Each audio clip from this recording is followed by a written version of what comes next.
the Roman numeral 4 came from, which was after its name. The friendly forces over in South Vietnam have named those villages. 1 is a friendly village, 2 is less friendly, 3 is less friendly yet, and 4 is absolutely enemy-infested and dominated.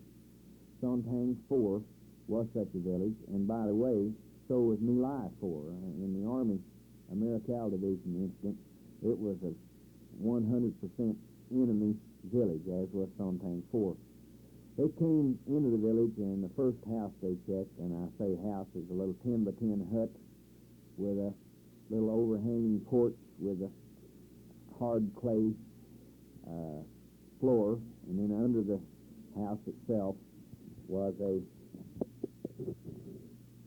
bunker which had been built. All those houses were practically identical in that village. So they checked the first house. The force himself went in, laid his weapon down, went in with a pin light, and checked the house, checked the bunker. There were no people present. The patrol then moved on to a second house. Force was again directed by Herrod, by signs, to go down and check the second house. As he looked into the bunker, he did see there were people there. He had a very small pin light, which, of course, he was showing rather sparingly. And in a few words of Vietnamese, he knew he ordered these people out. And as they got out under this little thatched canopy, by the way, the roof of these houses, of course, was a thatch type. And he got under this little very low-hanging roof with these people, and all of a sudden one of the women in this group yelled something in Vietnamese, which he nor no other member of the patrol understood, and they all hit the deck, according to the testimony. At this time, the patrol was taken under heavy fire, and back at the company, as the testimony showed, they heard the firing of an M60 machine gun. Now, an M60 machine gun is an American-made machine gun, and they knew the patrol was not equipped with that, and so they assumed, and correctly, as far as I'm concerned, that the enemy was firing at the patrol with an M60 machine gun and certain other small arms. All members of the patrol immediately hit the ground and fired in every direction, and I'm quite sure that some members of the patrol fired into the people who had obviously led them in an ambush. I believe I probably would have had I been a member of the patrol. And most anybody who would hear this, if they'd think about it a moment, would figure that that's where the enemy was, and that part of the incoming rounds which were being taken by the patrol must have come from someone who was in on the ambush, so to speak.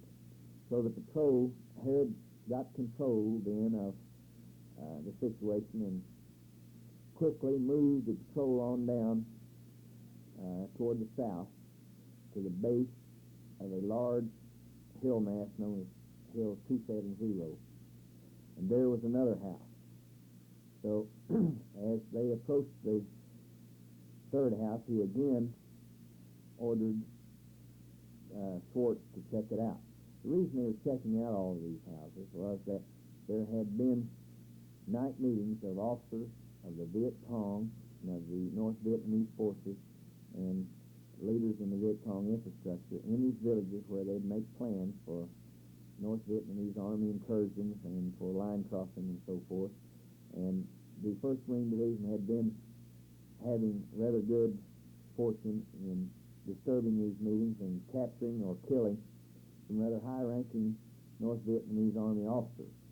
That's what the patrol was checking for. As they approached this third house then, they again came under this heavy fire, and there were again a group of people who were standing outside the house as they got there. This incoming fire hit right into the midst of the Marines, and it hit also in the midst of these people who were standing there. Again, the Marines fired in every direction. They were taken under fire by this automatic weapon, which was identified as an M60 machine gun and various other weapons, and they laid down just as they'd been taught to do, the best sort of fire base they knew how to lay down. So,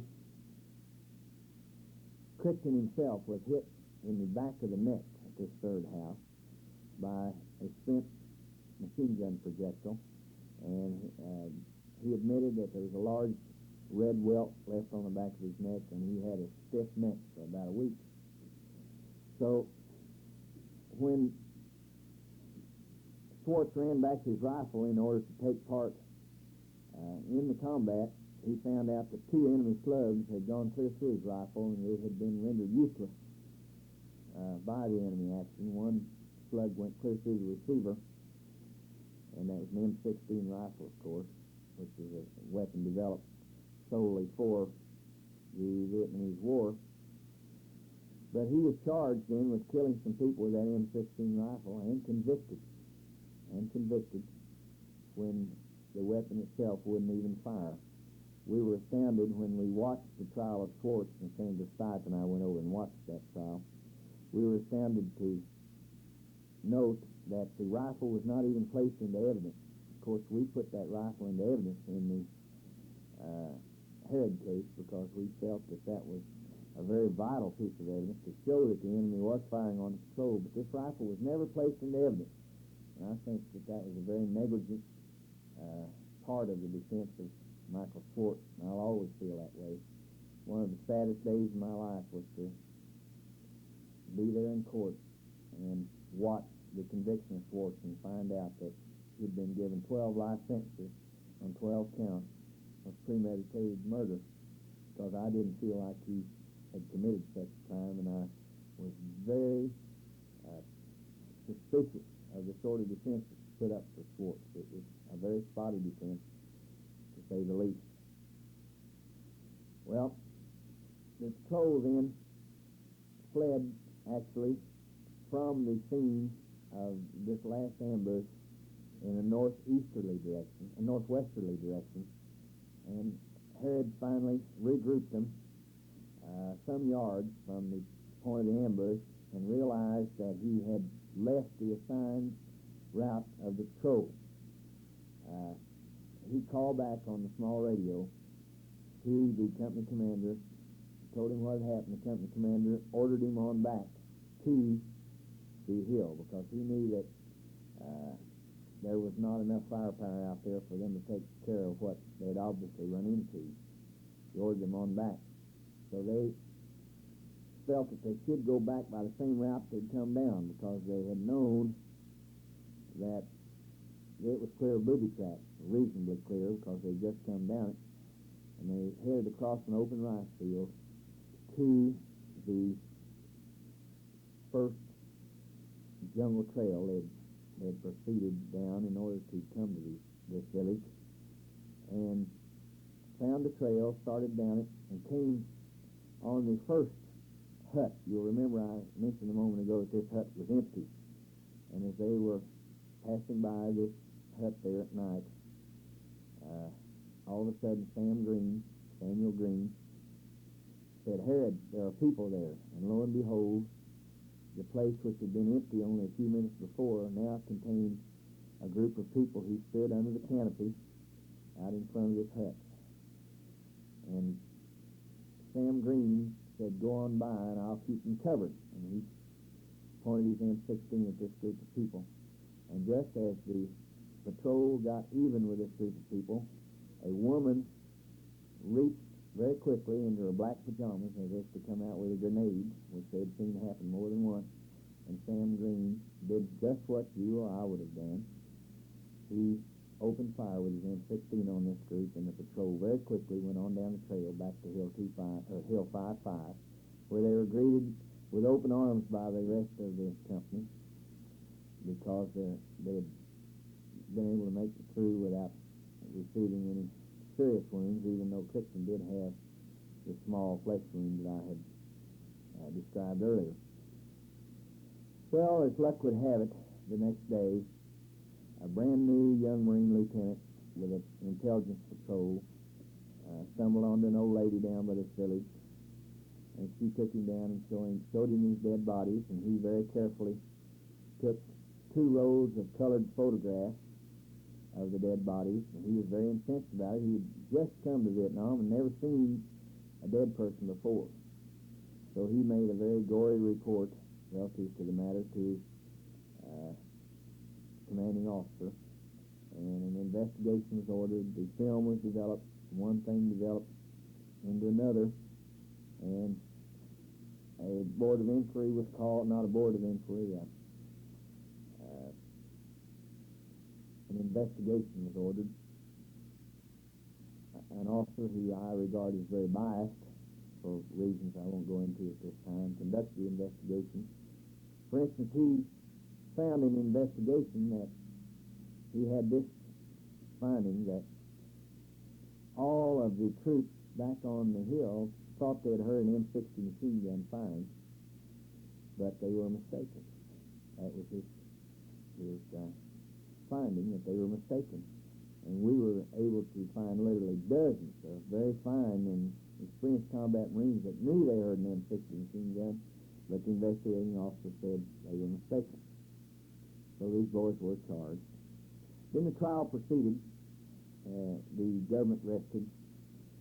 Herrod made his appearance and told a story which was very similar to the story which had been told by Crichton in his letter to the President. I think some of the best testimony we had was the testimony of Dr. Hayden Donahue, the Director of Mental Health of the state of Oklahoma, who came over at our request. As a rather funny thing, we called him at 8 in the evening over there by radio telephone. You have to call collect from over there. And we called him from Vietnam, and it's 6:30 in the morning back in Norman, Oklahoma.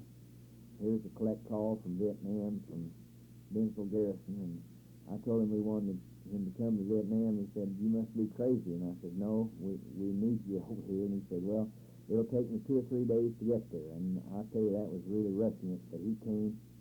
He testified that the training of a Marine is a good deal like the programming of a computer, and you teach them to react in certain ways, and that in view of what Randy Herrod had been through, what the men of that unit had been through, that the reactions of the patrol in general and of Herrod in particular were just about the reactions you'd expect from someone who had been through that training. And he referred to the book and page number of the Marine Corps manuals, which told about what to do in the event you were taken under sudden enemy fire and one thing and another. And he was very complimentary of the Marine Corps because he thought they had trained Randy well, and he was very complimentary to Randy, although he'd never talked to Randy at all before he went into court. We did this for the reason that he could have been cross-examined under military court rules as to what Randy had told him. And we didn't think that had any part of the trial. You know, in a civilian court, there's a privilege that exists between a doctor and his patient, but not so in a military court. So he testified entirely from a hypothetical question, which threw the government attorneys off base, I might say. They never got anywhere with the cross-examination of Dr. Donahue. That was a rather ludicrous thing to watch those lawyers attempt to trap Hayden Donahue. By the way, Hayden Donahue had been the Air Force officer who had pioneered the tabulating and treatment of combat fatigue in World War II. So he knew a lot more about the subject than those young Marine officers over there who were trying to cross-examine him. I remember one question, they said, "Now, you've talked this over with Private Herrod, have you not?" In other words, hoping to make him say what Herrod had told him. He said, "No, I've never seen Private Herrod until this time." He said, he turned around and looked at him and said, "But he's certainly a splendid-looking young Marine." So they left him alone with that line of questioning. Dr. Donahue's testimony was very important. Then finally, I think the best testimony which we had these old Marine salts. I say old, one was 24 and one was 25, and they looked as though they were 44 and 45. One was on his third tour in Vietnam, the other was on his second tour in Vietnam. One was a sergeant, one was a corporal. And they testified they were with another Marine unit from the same division 10 days after this particular incident, and that they had gone up on this huge hill 270, which is right behind the village of Sontan 4. They'd been taken under fire by an enemy soldier, and they had found him in a cave about halfway up the mountain, and they had taken the enemy under fire in turn and had killed him, and he fell down the mountain, and then they went up and grenaded the cave and ran into the cave and found out that there were no other enemy soldiers in the cave, but there was an enemy arms stash in there. And, of course, the important thing is that right in the mouth of the cave, pointed directly down into the village of Sonntang 4, was, and you guessed it, an M60 machine gun in full firing order with a belt of ammunition in it and spent ammunition cartridges all over the place. And it was an M60 machine gun which we proved on the stand to have come from a helicopter which had been shot down on Hill 270 a year before. It had been modified by Viet Cong gunsmiths so that the smaller Vietnamese people could shoot it. It was a good job of modification, very clever. Those are clever people. And they had cut down the buffer group so that it would fire not only as fast as it was designed to do, but it would fire actually faster. And here it was, shooting right down in the village where these fellows had said they'd been taken under fire. And, of course, back on Hill 55, they had all heard this M60 machine gun fire, and this all was part of the mosaic which told the truth of what happened in Sonntang 4. Well, the trial then came to a close. Senator Stites made a most moving closing argument. I think that I've never heard an argument like that. It lasted a considerable amount of time. He had not one note. He gave his whole argument from memory, and it was a devastating argument insofar as the government was concerned. Well, on Saturday night then at 8 o'clock, the jury went into their little hut, which was tacked on the back of the little wooden courtroom. The courtroom itself was a very small wooden building, not a very lush scene at all for such a drama as it was witnessing. But they went into their little jury room, came back at 10 o'clock Saturday night and asked that they be released for the night in order that they could start again at 8 o'clock the next Sunday morning. So they were released by the court and went back into deliberation at 8 o'clock the next morning. And they had stated as they went in deliberation that they wanted to come out at 10 in order to attend church. So we expect them to come out any minute at 10 o'clock, and when 10 o'clock came, they didn't come out. 10:05 came, they didn't come out. Finally, at 10:10, they came out and they said, "We have reached the verdict, Your Honor." And so little Colonel Blue, 5'4", said, "Private Herrod front and center." And here, 6'4", Randy Herrod came to attention in front of him. Quite a poignant scene, I tell you.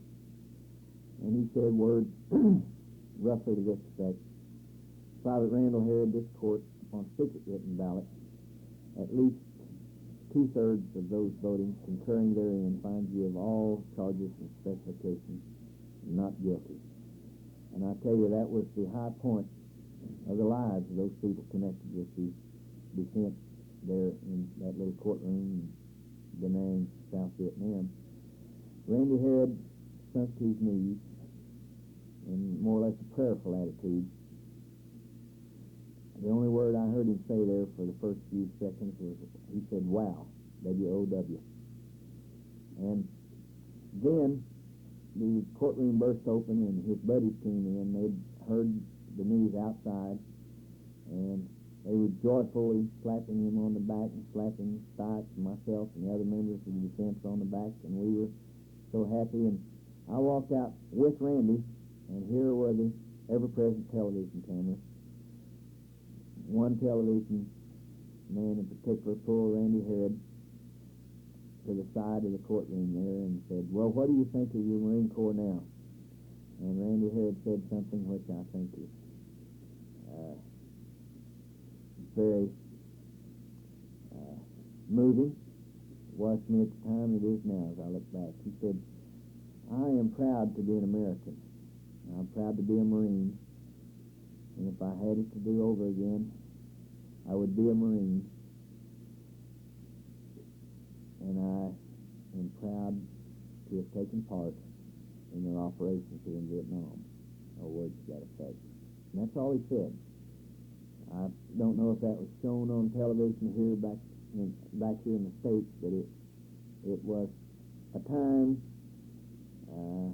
which could have brought out bitterness in a man of less stature than Randy Herrod, but he was, as he always is, a man, and he had those words to say which I thought were very good. We started home, and we were on the airplane flying back to Saigon within 30 minutes after that verdict. Hadn't been treated too well, really, by the Marine so-called brass there at Da Nang. We were happy to get away. We flew then directly back to the United States on an airplane with about 211 GIs of one kind or another, some of them in casts, some of them walking wounded, one thing or another. It was a rather impressive group, I thought. We finally got back to Travis Air Force Base in California, and then to our great surprise, there was a large marquee. And on this marquee, it says, "Congratulations, Senator Stipe and Senator Garrison from the United States Air Force." This was rather moving to us. We didn't even know if the people back in the States knew about this. And about that time, here came a high-ranking Air Force officer on the plane, and he announced over the intercom that the defense team that had defended and secured the acquittal of Randy Herrod was on the plane, and would we walk off first? We didn't know how all those wounded GIs would feel about that, but lo and behold, they gave us a standing ovation as we left the plane. We were all very moved by this. We shall never forget it. And when we stepped off that MATS plane at Travis Air Force Base, that ended the trial insofar as we were concerned of Randy Herrod. And we came on back home to our families and our business. I wonder, going completely into a completely different subject, why don't you tell how you became involved originally in politics in the first political race you made? The first political race I ever made was for the office of county attorney up in Washington County. I was an attorney for City Service Oil Company, and I attended a Republican meeting one night, and they were looking for someone to run for county attorney. And I was asked if I would consider running. I said, well, I'm sure the company wouldn't allow me to. And very quickly, the party leaders went to see some friendly officers of City Service Oil Company and were able to get a leave of absence in order for me to run for county attorney. I've often wondered what would have happened if they had said no. But at any rate, I was put on a leave of absence. And that's still in effect as far as I know. That's been some years ago. But I did run for county attorney, and it was a good year for Republicans, and I won by some 1,100 votes. And that election was in 1954. Then in 1956, I was prevailed upon by some of the members of the party to run for the state legislature, and I ran, and lo and behold, no one filed against me. In 1958, then during the Edmondson landslide, I did have an opponent. And this was a worrisome time for Republicans. We were practically wiped out in the legislature, but I was able to win. And in 1959, in the session of 59, I was elected as minority leader in the House. I'd become very close friends with Happy Camp, who's now in the United States Congress, and many other people here in the legislature. And then in 1960, I ran against the veteran Frank Mahan, who had been in the legislature for 24 years. He'd been in the Senate for some 16 to 18 years. And we had a rather spirited race. I thought it was a rather clean race. And lo and behold, for one reason or another, we were able to defeat him by a quite sizable margin. Actually, Washington County had grown larger, and Osage County had been losing population. So he was at a disadvantage, but we won by some 8,000 votes, which, as I remember, I believe it was some 19,000 to 11,000. It was quite a substantial margin. But I came into the Senate, and then after one session in the Senate, I was elected minority leader in the Senate under then Governor Henry Bellmon. And I was again elected minority leader in the Senate each time after that, including the 4 years of the administration of Barry Bartlett. So I did serve as minority leader under both Bellmon and Bartlett, and I served as House Minority Leader under Governor Edmondson. And prior to that, I had served under the governorship of Raymond Gary. Swinging back to your first round as the county attorney, were there any cases that you feel were of particular importance that would be worth mentioning during that period? Well, we had a lot of cases. I suppose you could call this lucky. There were some very serious crimes, such as murders, that took place up there, but in every case, the perpetrator of the crime would turn the gun upon himself. So I didn't have too much in the way of any serious heinous crimes up there. I put quite a campaign on to end drunk driving, and the legislature had amended the law to make it a mandatory 10-day sentence, so we really put the campaign on, and we brought the intoximeter in, which is a chemical test. We were able to convict 172 people of driving while intoxicated, and they actually did jail time under that new law. And for a while, we practically did away with drunk driving in Washington County, and I think that 2 years, as far as drunk drivers are concerned, still takes its toll, because it's known that that's a pretty tough county on drunk drivers. And the year before we put in the program, there had been 10 people killed on the roads of Washington County, and the year after we put in the program, there were only 2 people had been killed. So it was quite an important step, I think. Then there were various other interesting cases. I don't think I ever worked harder any 2 years of my life. That was back in the days of Prohibition, and that made it doubly tough on prosecutors and police officers. And consequently, when I came to the legislature, I felt that Prohibition should be repealed, and my vote was cast that way. Thinking in terms of the governors, basically you served under Edmondson, then you served in a key position under Bellmon and Bartlett. But let's start off with the Edmondson administration. You were a minority leader in the House during part of that, weren't you? Let me go back even further than that and say a word about Raymond Gary's administration. I am very fond of Raymond Gary, and I certainly like the series of government he espoused. Insofar as fiscal responsibility is concerned, he understood the finances of state government better than anyone I've ever known, in or out of the governor's office. Although sometimes he wasn't as articulate as some of the others, and he didn't come over television as some of the others did. Still, he was a very competent man, and I think a good governor, and all in all, Oklahoma had 4 good years under Raymond Gary. He gave us a stable tax base, and he maintained that tax base. He didn't let pressure groups get him out on a limb, and I think Raymond Gary was a good governor, and I hope that history will put him down as such. I served under 4, and I tell you, Raymond Gary was a good governor. Howard Edmondson had a fine program. As a matter of fact, his program was practically the program of the Republican Party of the convention before that.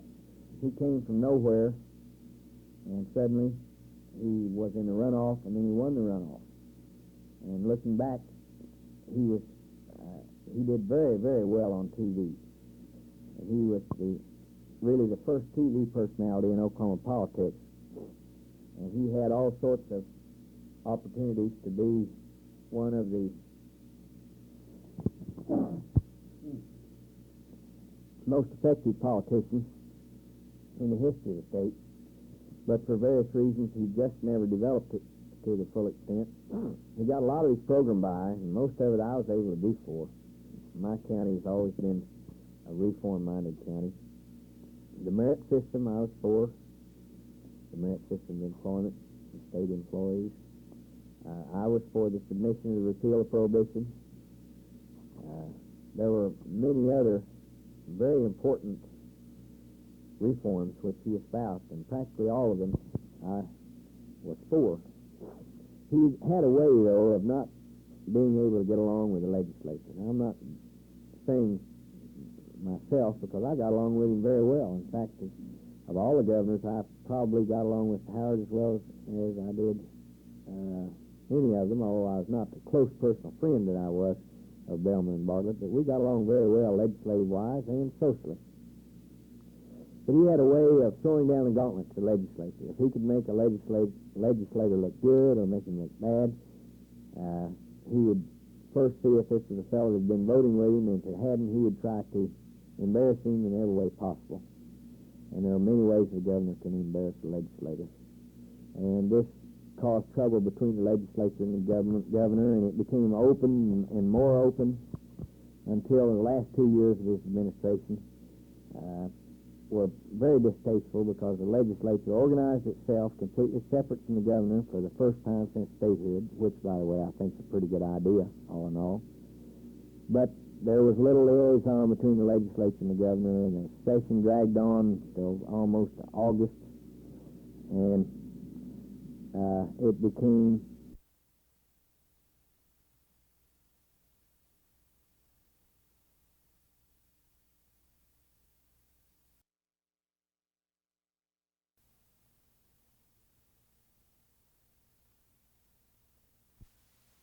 completely separate from the governor for the first time since statehood, which, by the way, I think is a pretty good idea, all in all.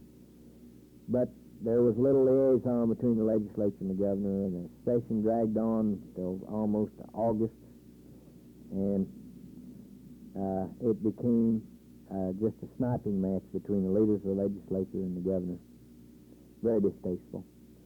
He went out a much less popular man than he'd gone in. He'd gone in with a tremendous, what he called, mandate.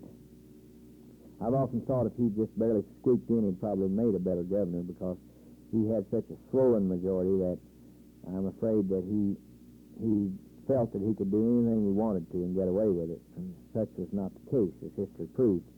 Then Bob Kerr died. This has got to be one of the most important things that ever happened in politics of Oklahoma.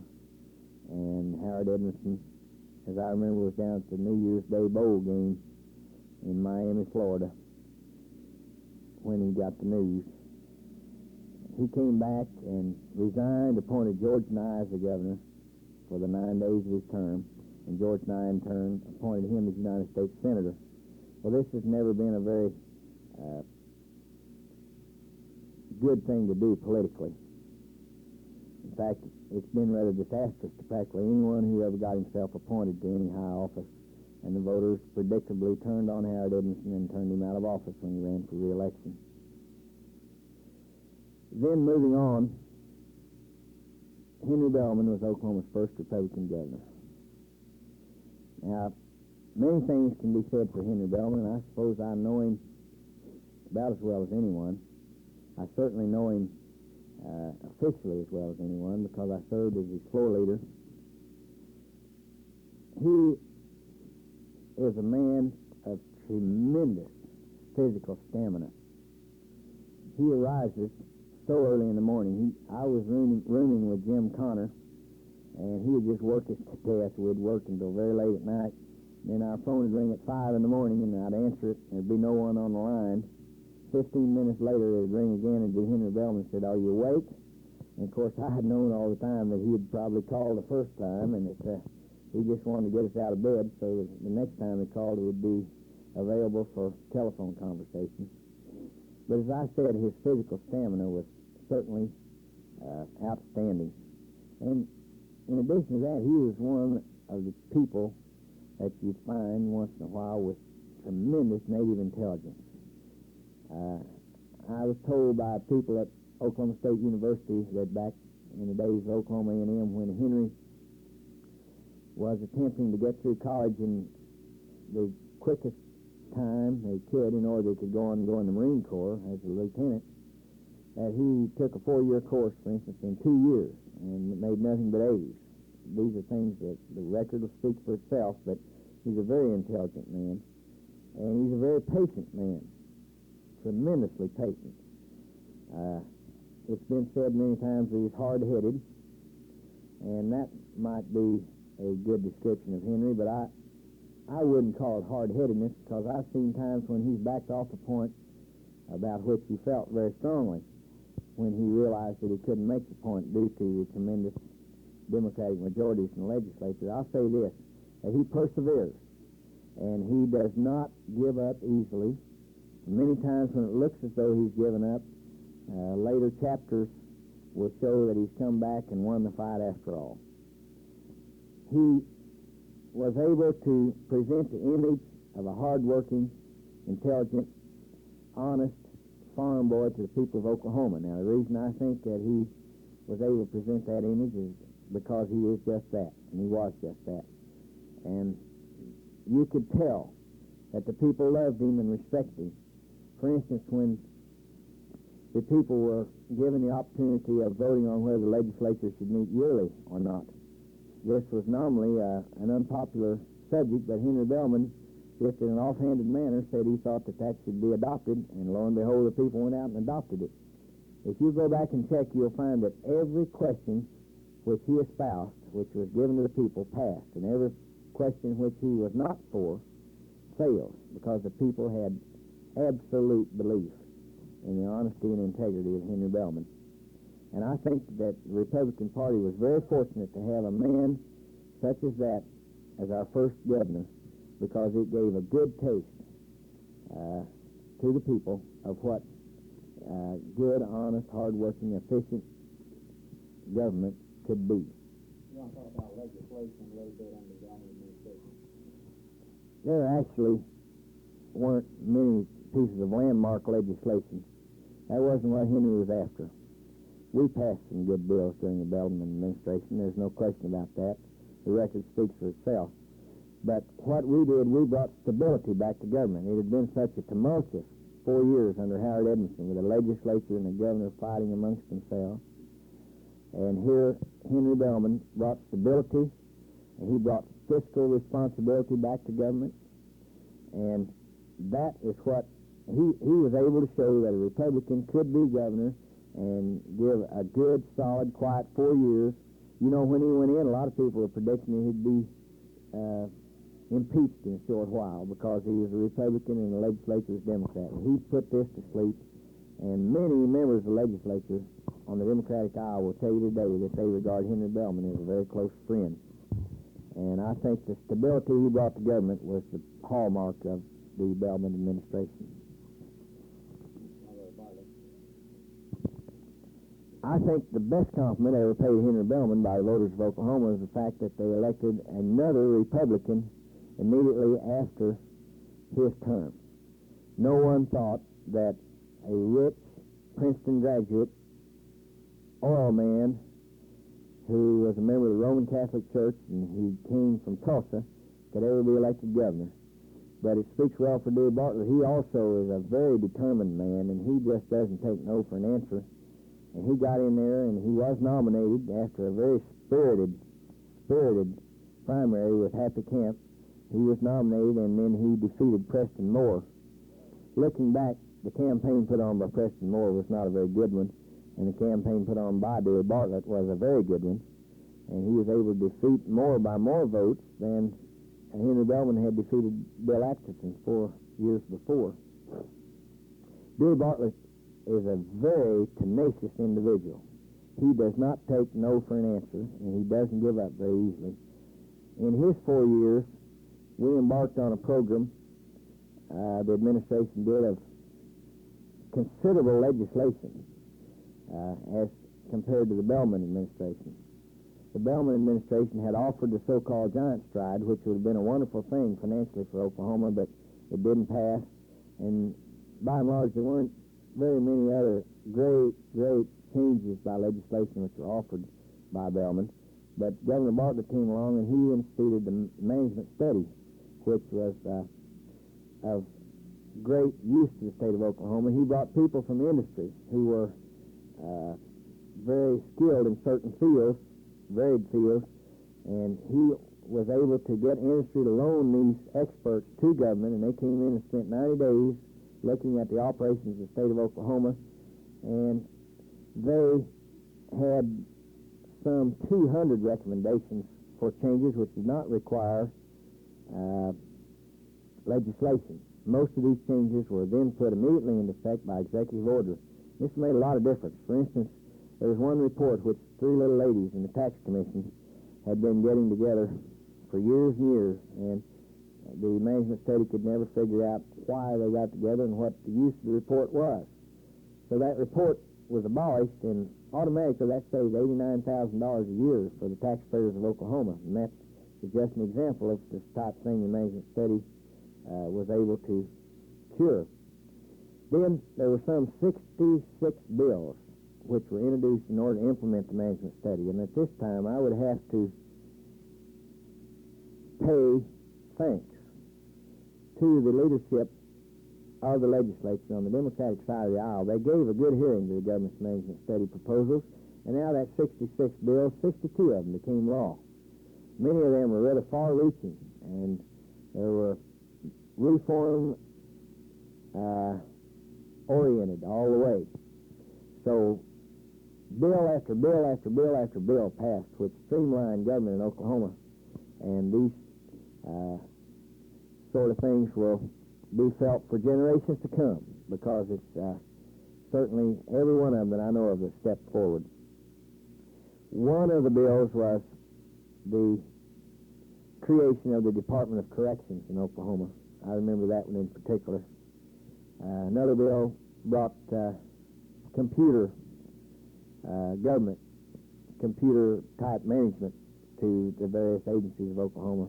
Then we created a motor pool, state-owned motor pool, and we improved practically every branch of government through the management study. I'd say the corrections bill was probably the greatest move forward.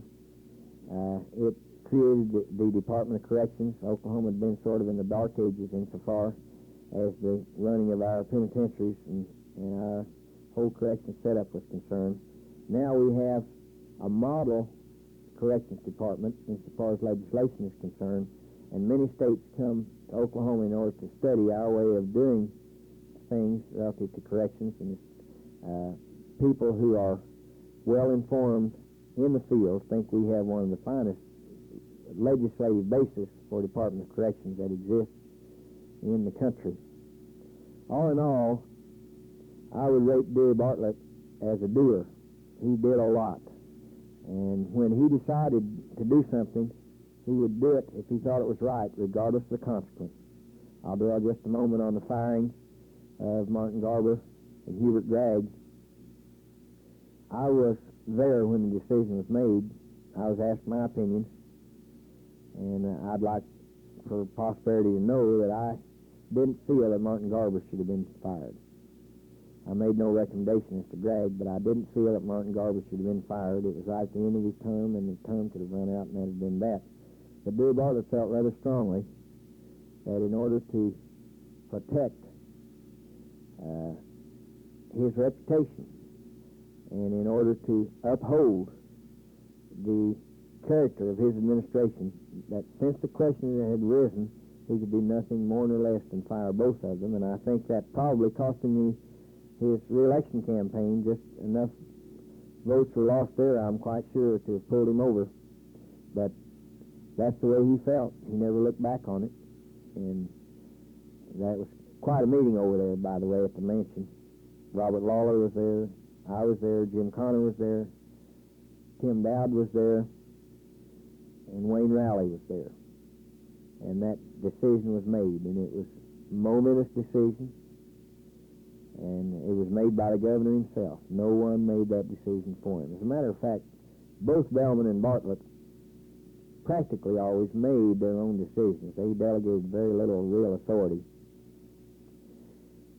If I were going to say something critical, and I'd never do, because I don't feel in the least critical about either one of those fellows, but if I were asked to tabulate the weak points of the two, I would have to say that with Bellmon, he probably didn't bring enough people into the running of government.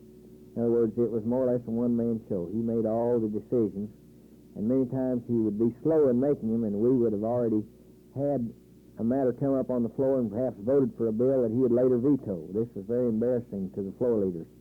It happened to us more than once. I would rate that as a shortcoming. Then with Bartlett, he brought more people into the decisions, all right, and I was one of them, and I appreciated that.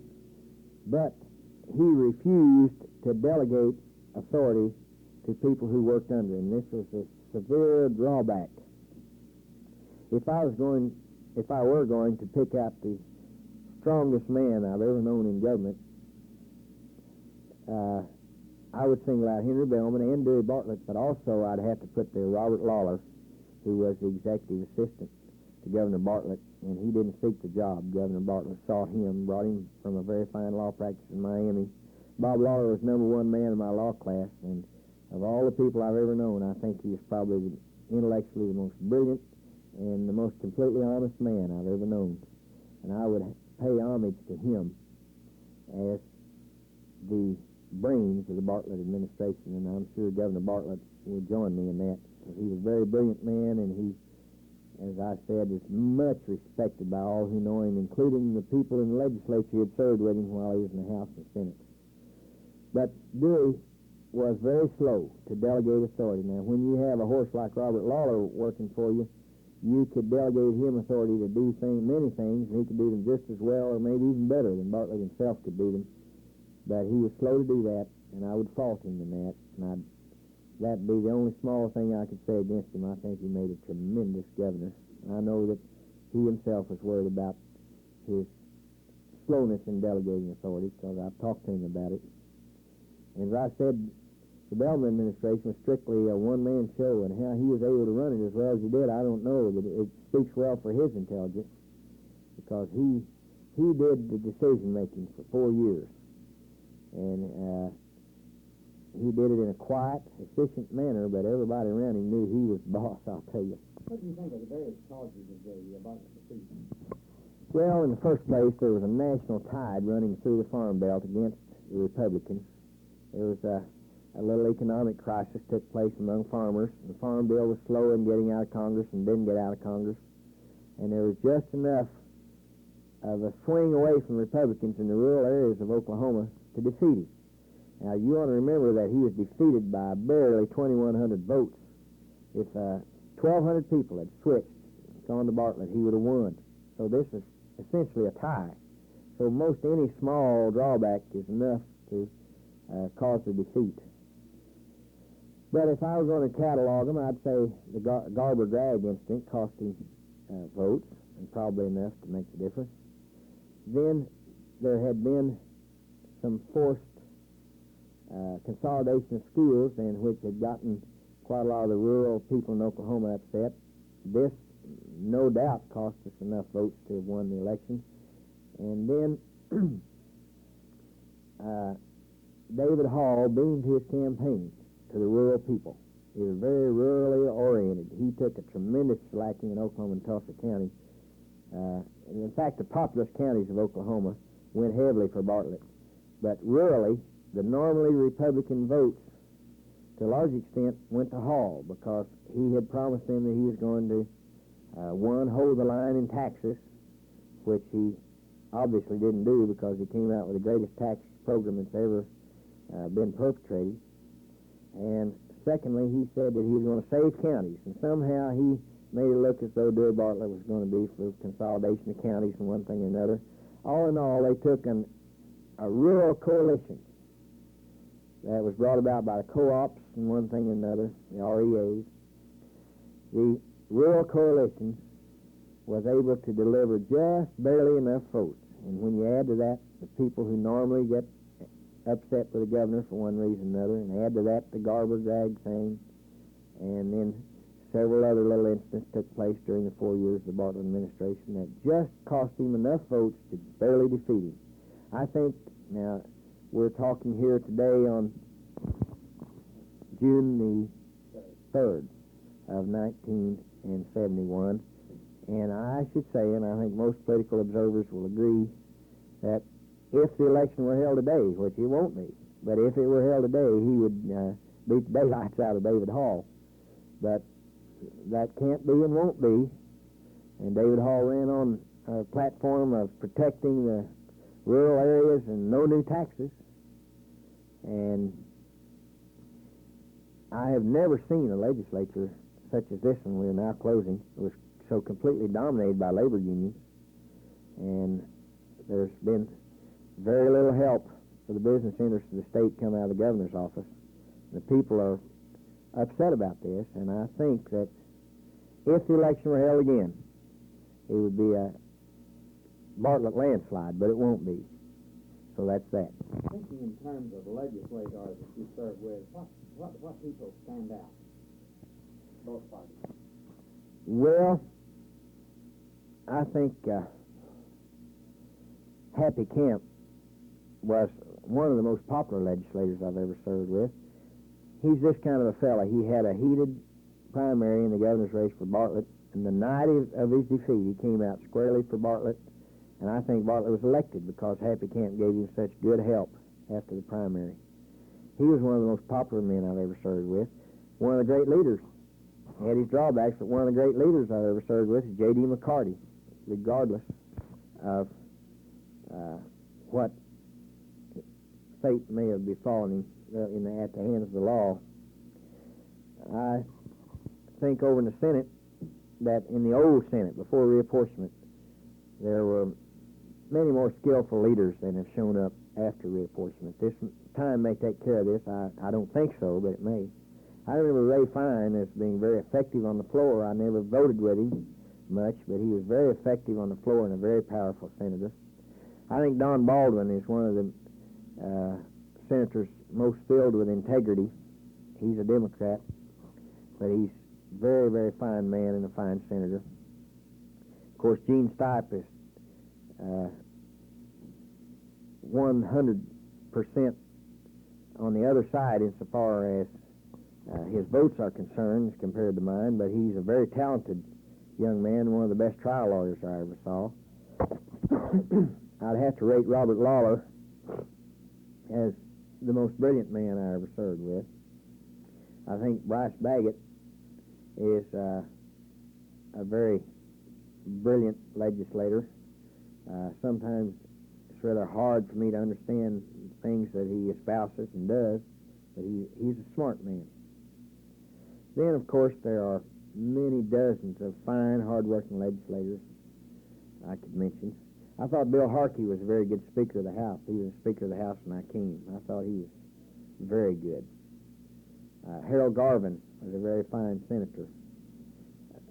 I think that Geo Williams from up at Woodward is one of the most solid persons I've ever known. He's been a good senator, as have been many others. You made one congressional race. Do you want to talk a little about that campaign? Oh, I took on one of the hardest campaigners in the Democrat stables. I ran against Ed Edmondson. Ended up getting about 47% of the vote in that district, and we had a very spirited race. And I think at one time it was much closer than it finally turned out, but they brought the President of the United States, Lyndon Johnson, in, and that didn't help me any. Then he brought Marty Howland, who's a very, very capable politician, over to run his campaign in about the last month, and I could tell the wind was going out of my sails as soon as Marty hit. We had a tough race. As a matter of fact, we both went to the hospital shortly after it was over. That should give you some idea about the character of that race. Of course, Ed Edmondson's now announced he's going to run for the Senate. If I was going to predict, I'd say he'd beat the daylights out of Fred Harris. I hope he does, because he has been voting a lot closer to my thinking than has Mr. Harris. But I don't suppose either one of them are very worried about how I feel about their chances. But I do think that I took on one of the toughest hombres in the Democrat stable and gave him a race, and I have no regrets. What do you feel is the highlight?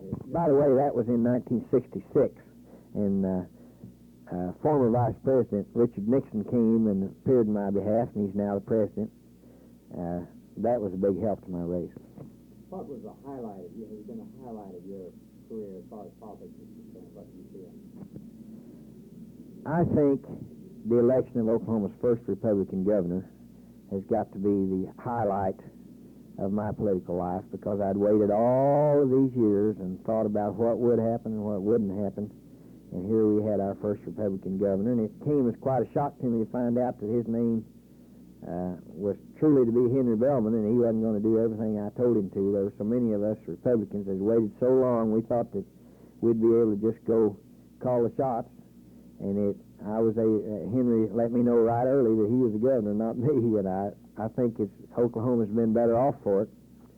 And I think that would have to be the highlight, the election of our first Republican governor. Well, thank you very much. This has been a very interesting interview with Senator Denzil Garrison on June the 2nd, 1971.